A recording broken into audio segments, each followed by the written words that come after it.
Bismillahirrahmanirrahim. Assalamualaikum warahmatullahi wabarakatuh.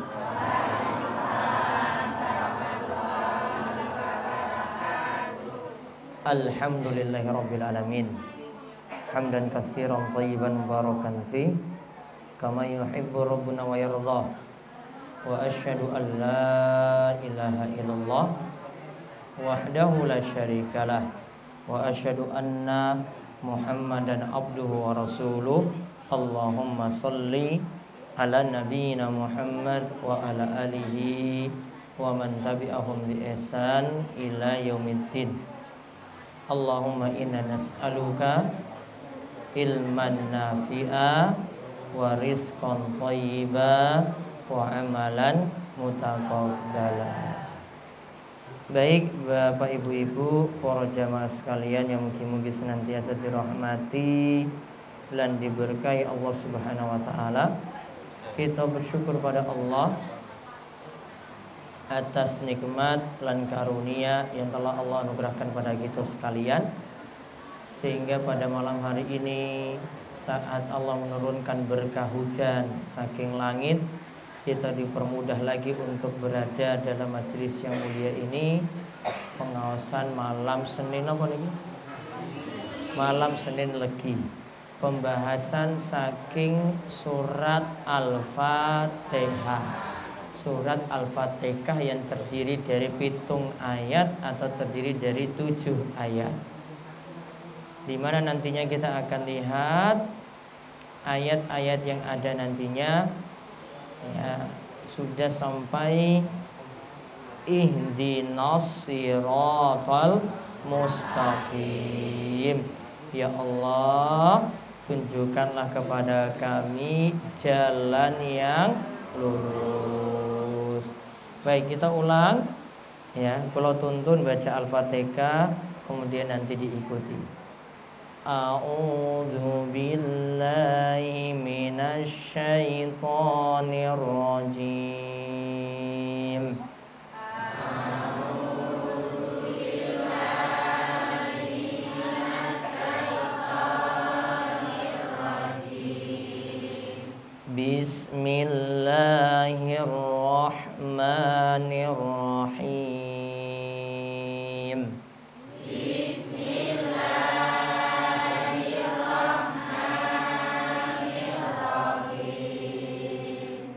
Alhamdulillahi rabbil alamin. Alhamdulillahi rabbil alamin.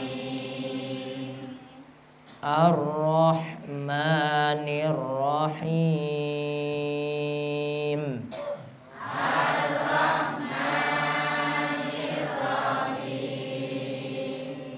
Maliki yaumiddin.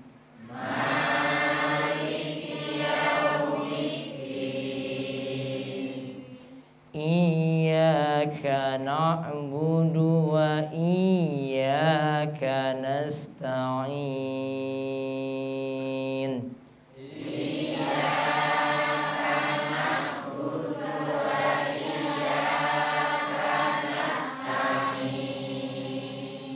Ihdinas siratal mustaqim.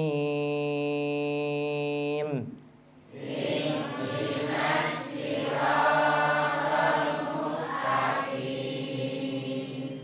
Siratal ladzina an'amta 'alaihim.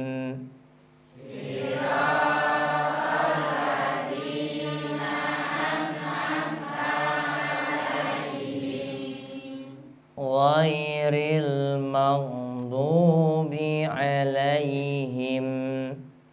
Ghairil maghdubi 'alaihim. Mag itu enggak perlu dikolkolah, enggak mage, mboten. Ghairil maghdubi 'alaihim.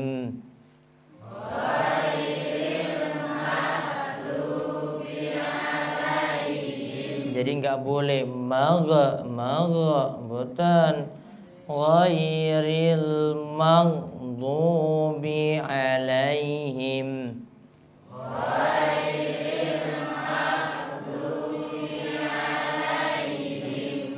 waladdallin.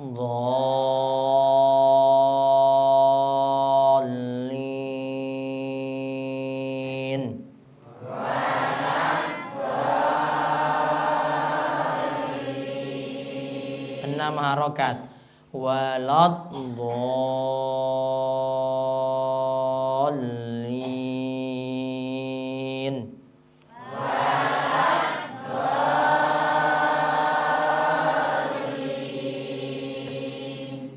Taib, terdiri saking pitung ayat.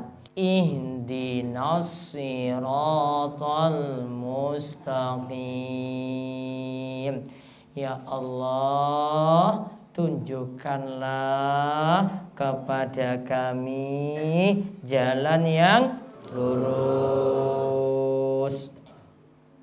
Apa yang dimaksud siratal mustaqim? Kemarin ada beberapa pendapat. Ada yang menyatakan apa? Al-Quran. Terus apa malih? Islam. Terus jalan yang lurus. Terus amal yang diterima. Terus pun Al-Quran, Islam, jalan yang lurus, amal yang diterima. Berarti kalau panjenengan kita semuanya berdoa saat baca surat ini, ihdinas siratal mustaqim. Ya Allah, tunjukkanlah kami kepada Al-Quran. Ya Allah, tunjukkanlah kami kepada Islam. Ya Allah, tunjukkanlah kami kepada jalan yang lurus, la iwajalahu, yang tidak bengkok. Ya Allah, tunjukkanlah kami pada amal yang selalu diterima. 4 hal ini berarti kita minta pada Allah Subhanahu wa ta'ala. Lalu disebutkan dalam ayat terakhir tentang 3 jalan. Ada jalan yang lurus 1, ada jalan yang maghdhub, ada jalan yang dhalin. Ada 3 jalan di sini disebutkan. Siratal ladzina an'amta alaihim. Ini 1. Jalan yang telah engkau beri nikmat kepada mereka. Jalan yang telah engkau beri nikmat kepada mereka. Siapa mereka di sini? Nah, di sini disebutkan ketika membahas ayat ini, Imam Ibnu Katsir mengatakan Abdurrahman bin Zaid bin Aslam mengatakan humun nabiyyu sallallahu alaihi wasallam wa mamma'ah. Orang yang dapat nikmat tadi mereka adalah Nabi sallallahu alaihi wasallam ditambah dengan orang-orang yang bersama Kanjeng Nabi, yaitu para sahabat. Berarti kesimpulannya, orang yang sudah dapat nikmat itu adalah Nabi Muhammad. 1. Juga adalah orang-orang yang bersama Kanjeng Nabi, yaitu para sahabat Nabi. Wonten Abu Bakar, Umar, Utsman, Ali. Wonten istri Nabi sallallahu alaihi wasallam. Ada 11 istri Kanjeng Nabi, Khadijah, Saudah, Aisyah, Hafsah, Ummu Habibah, Ummu Salamah, Zainab binti Khuzaimah, Zainab binti Jahash, Maimunah, Juwairiyah, terus Sofiyah binti Huyai, terus Maimunah binti Al-Haris. Wonten berapa? 11. Ya, 10 tambah 1. Sing paling pertama itu yang dinikahi Khadijah, sing paling akhir itu Maimunah. Sing pertama niku apa? Khadijah, sing paling terakhir Maimunah. Sing masih gadis Aisyah. Sing rondo 10 tadi. Sing rondo niki 10 loh istri Kanjeng Nabi. Yang masih gadis, yang masih perawan cuma satu, yaitu Aisyah. Berarti kita sekalian disuruh mengikuti Nabi SAW dan para sahabat. Berarti istri Nabi yang 11 tadi, kalau ada contoh-contoh baik dari mereka, semuanya diikuti. Contoh Khadijah, Aisyah manut pada tuntunan Kanjeng Nabi. Contoh lagi ketika di rumah Khadijah, Aisyah dan istri-istri Kanjeng Nabi SAW itu enggak pernah banyak protes. Ketika di rumah enggak banyak ngeluh. Ketika di rumah selalu nerimo. Ketika di rumah qanaah. Pernah salah satu dari istri Nabi SAW didatangi oleh Kanjeng Nabi. Di rumah itu ada apa? Wahai istriku, enggak ada apa-apa wahai Rasulullah. Belas, enggak ada apa-apa di dalam rumah. Kemudian istrinya ini beritahu, wahai Kanjeng Rasul, di rumah tadi dapat sedekah, ada yang beri hadiah berupa kambing, namun sayangnya cuma tulangnya saja. Tulangnya apa kita sebut? Nah, itu cuma itu saja yang dapat. Itu pun dinai hadiah, bukan dari Kanjeng Nabi. Namun seperti itu istri-istri Nabi SAW tidak banyak protes. Beda dengan istri-istri zaman sekarang, zaman now. Iya toh Simbah-simbah. Kira-kira jenengan itu enggak dinai uang jajan, protes napa mboten?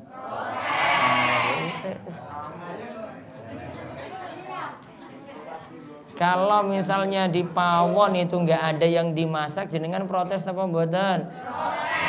Iya, memang ibu-ibu kaya ngono.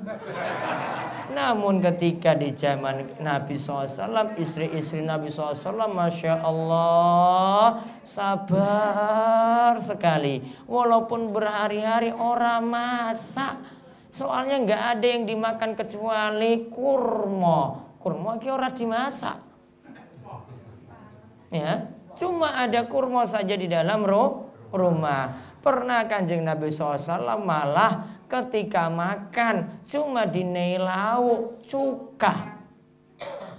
Apa lauk Cuka. Niki misalnya tiwul nggih.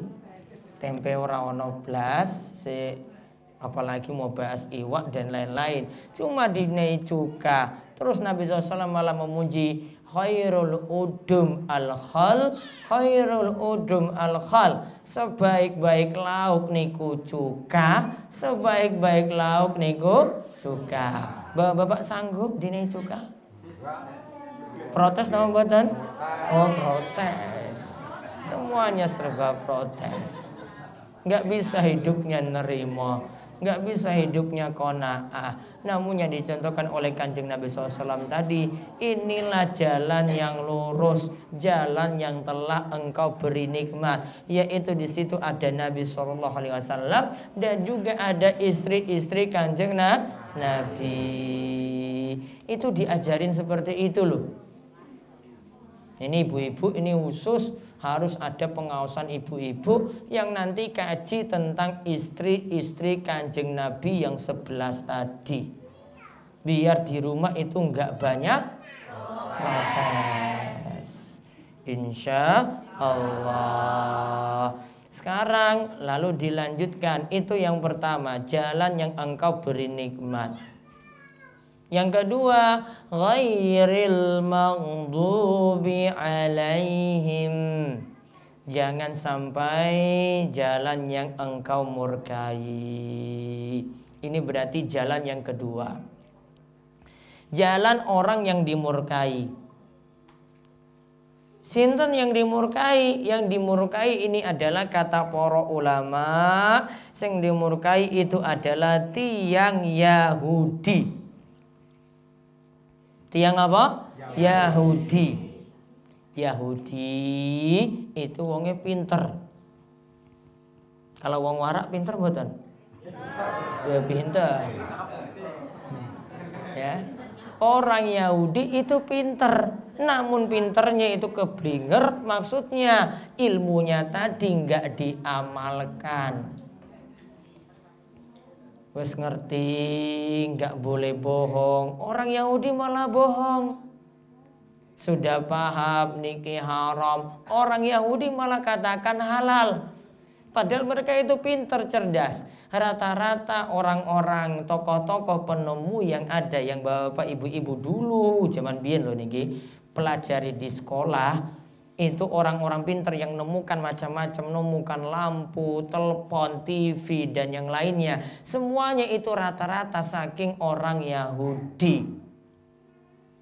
Pinter banget. Namun mereka pintar, punya sifat tidak mau mengamalkan ilmu. Berarti jalan kedua yang keliru di sini adalah jalan yang maghdhub alaihim, yaitu jalannya orang-orang Yahudi. Apa jalannya orang Yahudi? Duwe ilmu, pinter, namun tidak mau mengamalkan ilmu. Punya ilmu, cerdas, pintar, namun tidak mau mengamalkan ilmu. Orang yang ketiga, supaya kita tidak termasuk orang ini, dikatakan walad dhalin, bukan jalan orang yang sesat. Siapa yang sesat? Tadi kalau maghdhub alaihim, orang yang dilaknat, yang dimurkai, itu orang Yahudi. Namun kalau orang yang sesat, itu adalah orang Nasrani. Orang apa? Nasrani. Apa sifat tiang Nasrani? Tiang Nasrani itu punya sifat ibadahnya banyak. Namun orang ngangge ilmu, ibadahnya rajin terus. Namun ditanya, kamu punya ilmu apa tentang itu?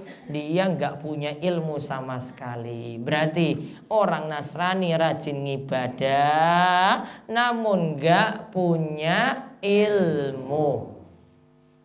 Orang Nasrani itu rajin apa? Ngibadah, namun nggak punya ilmu. Kalau Yahudi bau? Orang yang berilmu, pinter, namun gak mau mengamalkan.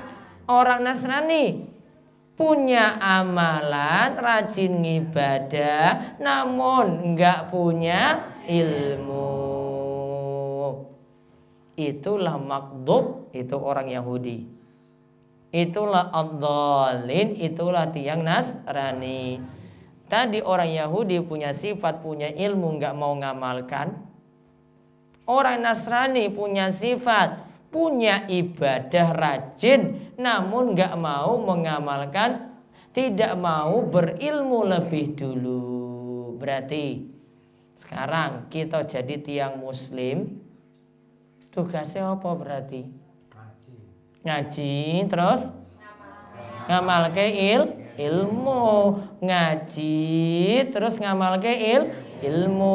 Ngaji berarti yang ngerti masalah tauhid, akidah, syirik, ngerti masalah ibadah, amalan yang tidak ada tuntunan, ngerti itu dosa-dosa besar. Tugasnya ngamalkan kalau itu perintah, tugasnya jauhi kalau itu maksiat. Oke, kula ulang. Orang muslim berarti tidak boleh mirip Yahudi, tidak boleh mirip Nasrani. Tugasnya apa? Ngaji. Terus ngamalke apa? Ilmunya tadi yang didapati saking ngaji. Namun kalau orang muslim itu kok malah punya ilmu, rajin ngaji, namun orang duwe amalan, berarti yo mirip kaya wong apa? Yahudi. Kemudian kalau ada tiang muslim itu yang rajin ngibadah namun nggak pakai ilmu, berarti mirip tiang Nasrani. Walaupun dia ngaku muslim, walaupun KTP nih jenenge sapa Muhammad, agamane Islam, namun kelakuannya apa? Duwe ilmu wis ngaji, amalannya ora ono blas. Atau punya ibadah, rajin ngibadah terus, namun tanya ilmunya mana? Wah, aku iki orang ngaji kok. Namun kok iso sholat, kok iso zikir? Wah, aku ngawur sholatnya. Ya, ngawur sholatnya. Arak rukuk yo ngawur, sujud juga ngawur, juga maca zikir yo asal-asalan, orang ngangge tunan. Contoh orang muslim berarti punya ilmu pas lagi sholat. Allahu Akbar, tangannya sedekap. Dan pun diniki tangannya pas sedekap.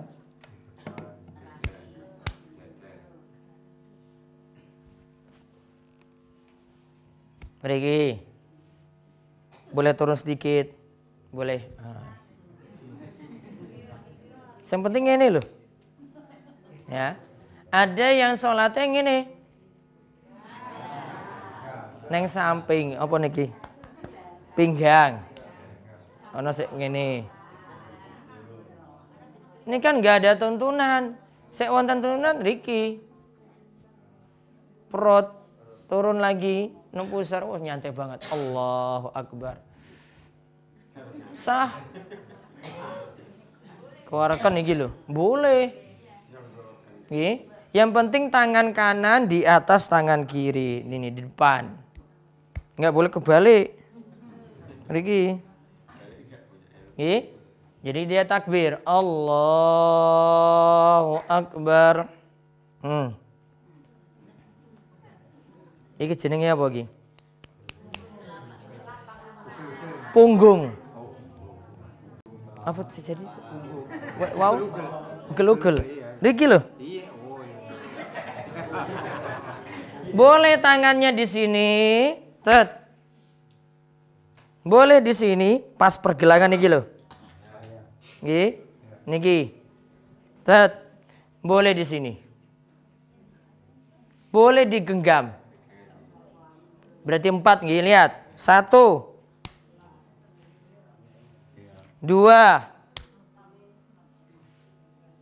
3 4.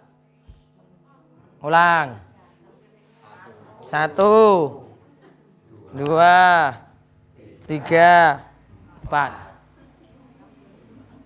Sing ora entuk apa? Allahu Akbar.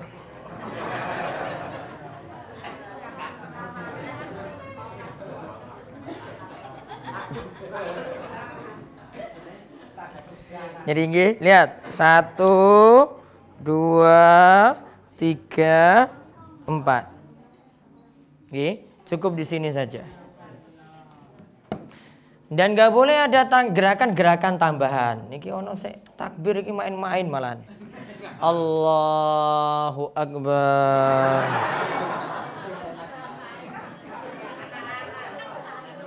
Ora iki wong gede lho iki. Tenan iki. Perdolanan pas salat. Batal mboten salate? Batal. Takbir kok muter-muter tangane. Batal salatnya. Karena sudah jadi gerakan tambahan ini kubuannya dilakukan berturut-turut, batal. Itu bukan bagian saking sholat. Biasa takbir Allahu Akbar. Jadi kalau ada tuntunan, kita punya ilmu, amalkan ilmu tadi. Biar tidak mirip dengan wong Yahudi, biar tidak mirip dengan wong Nasrani. Karena umat Islam itu pertengahan, punya ilmu. Ilmunya diamalkan. punya amal. Amalnya itu harus berlandaskan ilmu. Nggak boleh buat-buat ibadah sendiri. Misalnya zikir, nggak boleh buat-buat zikir sendiri. Harus sampai ada tuntunan. Wah Ustadz, saya ingin baca setiap pagi Al-Fatihah ping 1000. Nggak boleh. Kenapa nggak boleh? Karena tidak ada tuntunan. Pak Ustadz, saya ingin baca La ilaha illallah 10.000 kali. Katanya biar cepat jadi wong sugih. Wah ini ngawur, nggak ada tuntunan. Apalagi bacanya sampai 10.000. Harus punya ilmu dulu, ilmu ini yang diamalkan. Namun kalau dia itu punya amal, punya ibadah, enggak punya ilmu, mirip wong Nasrani. Atau punya ilmu, enggak mau diamalkan, mirip wong Yahudi. Orang Muslim pertengahan. Ya, yang Muslim itu pertengahan. Kesimpulannya ada 3 golongan. Yang pertama yang dapat nikmat Nabi Muhammad SAW dan para sahabat. Ini yang kita ikuti. Niki wonten tuntunan. Yang kedua, jalannya orang yang dimurkai. Yaitu siapa? Yahudi. Yang ketiga, jalannya orang-orang yang sesat. Yaitu sinten? Nasrani. Jadi yang pertama itu an'amta alaihim, yaitu ini jalan yang lurus, yaitu Nabi dan para sahabat. Yang kedua itu jalannya orang yang dimurkai, yaitu Yahudi. Yang ketiga jalannya orang yang sesat, yaitu Nasrani. Mugi-mugi kita diberi taufik supaya berada di jalan yang lurus. Allahumma amin. Untuk dapat jalan yang lurus yang kita tempuh, punya tugas untuk gali ilmu, punya tugas untuk terus ngaji. Ya, kita tidak tersibukkan dengan dunia terus. Ada waktu kita itu golek makan, ada waktu kita ngarit, ada waktu buruh. Namun jangan sampai melupakan untuk masalah ibadah, untuk sholat. Meskipun nantinya berada di sawah neng alas, juga tetap sholat. Apa ora iso neng alas iki sholat? Oh, alhamdulillah. Saya ibu-ibu gawa rukoh berarti? Gawa rukoh? Alhamdulillah. Oh rukohnya kita iki anyar ya? Anyar mbah? Hah? Apa sing elek iki digo ning alas? Ning omah iki sing anyar? Masya Allah. Ya. Cek bapak apa? Sarung. Sarung pecis. Baju koko. Iki ketanya anyar ya mbah? Enggak, udah lama. Oh udah lama. Ngomongin wis lawas ya rak dine-ine paling. Insya Allah. Nanti cerak Ramadan. Saya kira orang wis entek. Pun kita cukupkan sampai di situ. Wonten pertanyaan? Wis dicatat apa pertanyaannya? Tak mau coba. Aduh, ini tulisannya Pak Dokter ya ini. Jumatan. Iya itu kalau datang kan sholat masjid. Pas masuk Jumatan langsung sholat tahiyatul masjid. Terus kedua itu kalau sholat apa itu qobliyah boleh enggak? Untuk sholat Jumatnya, iya. Sholat Jumat nggak perlu qobliyah, cukup tahiyatul masjid. Mangke rawatibnya itu ba'diyah saja. Ba'diyah itu nanti bisa kalih rokaat, bisa sekawan rokaat. Namun kalau tahiyatul masjid, iya. Meskipun imamnya sedang naik mimbar, tetap nanti ada sholat tahiyatul masjid pun. Yang kedua itu Apa ini? Lembaran buletin. Iya, itu ada tulisan romansio, itu artinya Rumaiso itu anak kulo sek nomor setunggal. oh iya. Alhamdulillah udah. Artine Rumaiso itu dulu namanya ibu saking Anas bin Malik. Biasa dipanggil Ummu Sulaim, nama lainnya itu Rumaiso. Terus wonten .com itu kalau jenengan punya HP ini Android. Belum dibeli.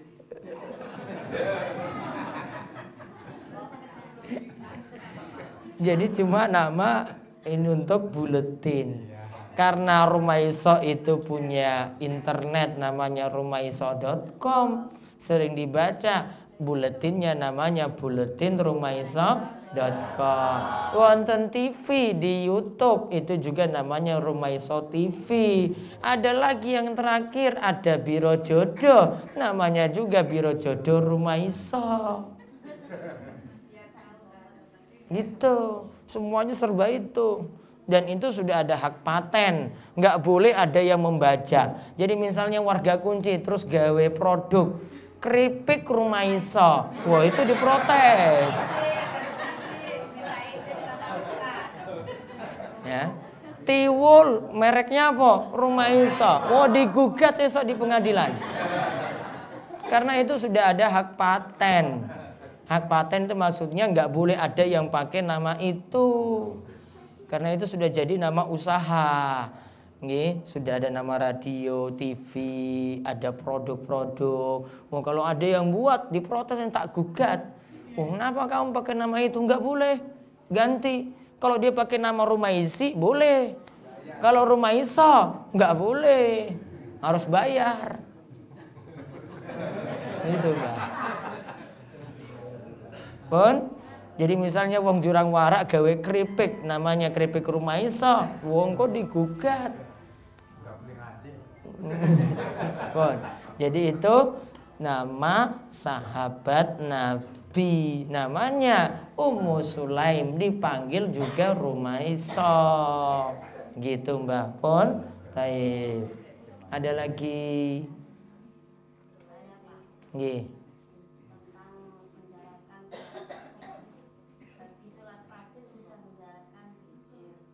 Bar sholat wajib nggih, terus jenengan zikir, terus lalu akan nambah doa itu belum saya lakukan, tiba-tiba cucu saya itu nangis, lalu saya itu membaca doa itu agak berdiri sambil lepas rukun, itu bagaimana? putune tangi, terus Doanya nambah doa, lalu ini ki sholatnya pun rampung. Sholatnya pun rampung, sakniki zikir, terus doa, terus doanya sambil gendong putu, sambil ngomong. tiba-tiba cucu saya nangis, agak berdiri sambil lepas rukun itu sambil berdoa. Boleh, penting sholatnya pun rampung.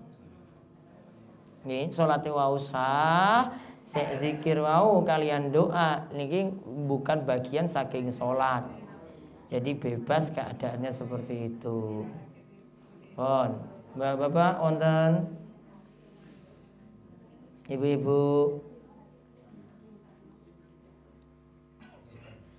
Masih tentang sholat sunat tahiyatul masjid itu tadi. Tahiyatul masjid. Seandainya Jumatan itu tiba-tiba sampai di masjid itu sudah mengandamkan adzan, itu langsung tahiyatul masjid atau Apa nunggu? Nah, taib. Kalau kalau azan sudah dikumandangkan untuk sholat Jumat, maka imam berarti, khotib berarti sudah naik mimbar. Maka jenengan harus kejar gimana bisa dengar khutbah itu utuh. Kalau jenengan nunda, tak enteni azan terus dijawab azan tadi, ya. Akibatnya nanti untuk dengar khutbah jadi telat. Maka Pas lagi kumandang azan, jenengan langsung sholat tahiyatul masjid. Nggih, pas kumandang azan. Ini niki khusus untuk sholat Jumat nggih. Pas kumandang azan, jenengan langsung sholat tahiyatul masjid. Bar sholat tahiyatul masjid, dengarkan khutbah. Ini sama juga tetap berlaku kalau bapak-bapak masuk masjid, imam sudah berkhutbah, sedang berkhutbah, jenengan juga tetap tahiyatul masjid. Namun sholatnya lebih dipercepat. Ya, biar apa? Biar bisa mendengar khutbah sempurna. Ini dulu. Ya. Apa dalilnya kok tetap sholat tahiyatul masjid? Kata Nabi SAW, "Idza dakhala ahadukumul masjid fala yajlis hatta yarka'a rak'atain." Jika salah seorang di antara kalian masuk masjid, janganlah langsung duduk, namun kerjakan dulu sholat tahiyatul masjid kalih rakaat. Pon, baik. Ada lagi?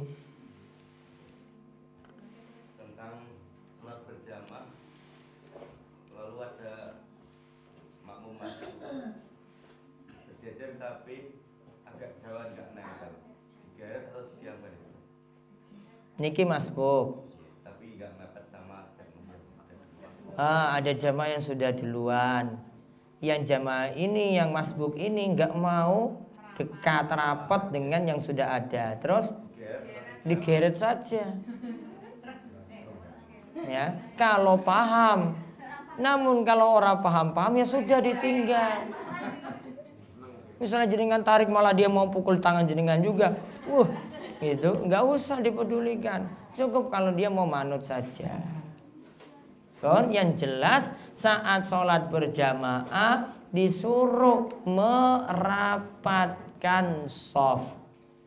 Bahkan Nabi SAW itu sebutkan kalau kita itu merapatkan shaf yang masih ada celah, ya kita itu rapatkan isi celah tadi, maka kata Nabi SAW, buniyallahu baitan fil jannah, akan dibangunkan baginya rumah di surga. Itu kalau dia itu mau untuk merapatkan shaf. Wonten malih. Nggih.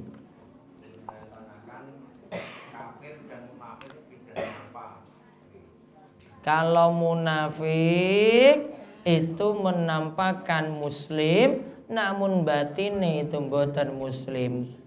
Kalau kafir terang-terangan, kulo kafir, nggak mau mengaku sebagai Islam. Dia mengatakan kulo kafir, saya itu kafir, atau nggak mau menampakkan Islam, itu namanya tiang kafir. Sedangkan kalau munafik malah pura-pura jadi wong muslim, namun beda dengan batinnya. Yang ditampakkan itu kita muslim, namun batinnya itu beda jauh. Nah itulah yang disebut munafik. Wonten malih ibu-ibu, Mbak Mursi, mboten. Pon, tadi wonten malih pon. Siapa lagi? Sampun nggih? Sampun? Baik. Kita cukupkan nggih? Cukup. Nah, itu saja kita cukupkan. Mugi-mugi kita semuanya terus diparingi sehat, panjang umur, dan terus diberikan keberkahan dalam rumah, dijauhkan saking musibah-musibah besar, dijauhkan dari penyakit yang memberatkan, dijauhkan juga saking paceklik, ya, dijauhkan juga dari utang yang berat dan juga kejelekan di masa tua, dan mugi-mugi kita diberikan istiqomah dan mati dalam keadaan husnul khotimah. Allahumma amin. Nggih niku mawon, mugi-mugi manfaat. Oh iya, satu pengumuman lagi, radionya iki dereng aktif loh. Wingi iki kena petir. Iya, itu kena petir wingi lho, sik. Pas jam 12 itu loh. Pas tengah malam. Itu kena petir, alatnya rusak. Lagi diperbaiki.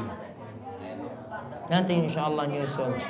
Ya, bisa tapi lewat HP, radio ini seko HP, radio yang dibagi urung. Nanti insya Allah mudah-mudahan cepat rampung. Baik, ya kita cukupkan, kita tutup kalian doa kafaratul majlis. Subhanakallahumma wa bihamdika asyhadu an la ilaha illa anta astaghfiruka wa atubu ilaik. Walhamdulillahi rabbil alamin. Assalamualaikum warahmatullahi wabarakatuh.